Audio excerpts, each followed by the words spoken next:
ሰላም ጤና ይስጥልኝ ቤተሰቦች እንዴት ናችሁ? በዛሬ ቪዲዮአችን ላይ የ2026ቱን ወርልድ ካፕ እንዴት በኤፍሲ 26 መጫወት እንደምትችሉ የማሳያችሁ ይሆናል።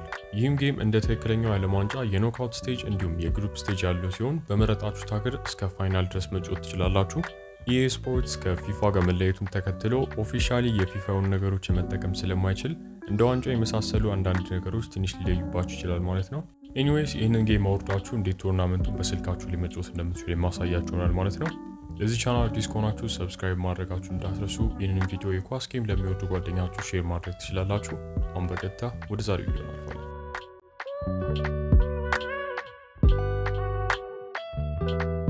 በመጀመሪያም እንግዲህ የምንጀምረው ጌሙን ከፕሌይ ስቶር ላይ በማውረድ ነው።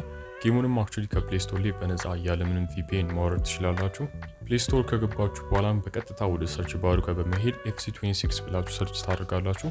ከዛው የሚመጣላችሁን የመጀመሪያውን ሪዛልት ክሊክ አድርጋችሁ ኢንስታል ትሉታላችሁ። እኔ ኦልሬዲ ኢንስታል ስላደረኩት አሁን ፕሌይ ነው የሚለኝ ማለት ነው።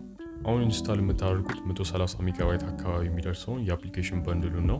ነገር ግን ኢንስታል ካደረጋችሁት በኋላ ጌሙ ሌሎች ተጨማሪ የሚያወርዳቸው ነገሮች ስላሉ አስቀድማችሁ ከዋይፋይ ጋር ኮኔክትድ መሆናችሁን ማረጋገጥ ይኖርባችኋል ማለት ነው።